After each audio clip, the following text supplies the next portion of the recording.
P Q R S T U এবং V এদের প্রত্যেকের সপ্তাহের বিভিন্ন দিনে পরীক্ষা আছে, যা একটি সপ্তাহে সোমবার থেকে শুরু হয়ে ওই সপ্তাহে রবিবার পর্যন্ত চলে। এবার এখানে কিছু কন্ডিশন বলে দিয়েছে।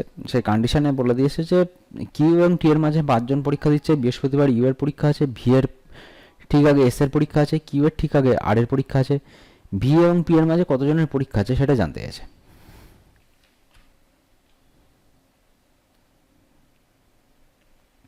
তো এই ধরনের রিজনিংগুলো করার জন্য আমাদের কী করতে হবে, এখানে আগে কী কন্ডিশনগুলো বলে দিয়েছি সেগুলো লিখে নিই। প্রথম কন্ডিশনে বলেছে কিউ আর টি এর মাঝে 5 জন পরীক্ষা দিয়েছে।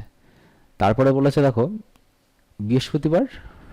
বৃহস্পতিবারে হচ্ছে ইউ এর পরীক্ষা আছে, আর ভি এর ঠিক আগে এস এর পরীক্ষা আছে।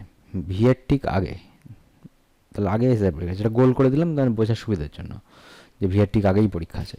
কিউ এর ঠিক আগে আর এর পরীক্ষা আছে, তাহলে আর এর পরে কিউ এর পরীক্ষা হবে, এটাও গোল করে দিলাম। এবার পরীক্ষা শুরুর ডেট কী ছিল আমাদের? মানডে। তারপরে দিন হচ্ছে টুইসডে, তারপরে হচ্ছে ওয়েডনেসডে, থার্সডে, ফ্রাইডে, আর স্যাটারডে, আর এদিকে হচ্ছে সানডে। তো এই ডেটগুলো আমাদের বলে দিয়েছে।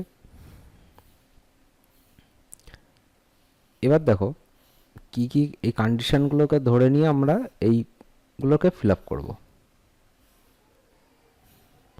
কীভাবে হবে?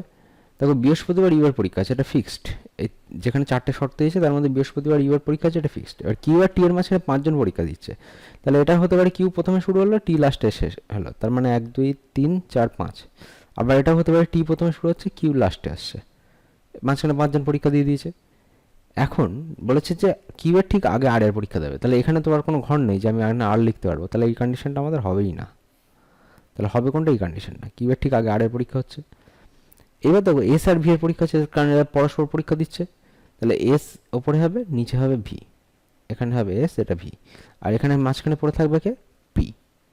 আমাদের এখানে জানতে চাইছে ভি আর পি এর মাঝে কতজন পরীক্ষা দিয়েছে, তাহলে ভি আর পি এর মাঝে দেখো 1 জন পরীক্ষা দিচ্ছে, তাহলে অ্যান্সার হবে হচ্ছে এ।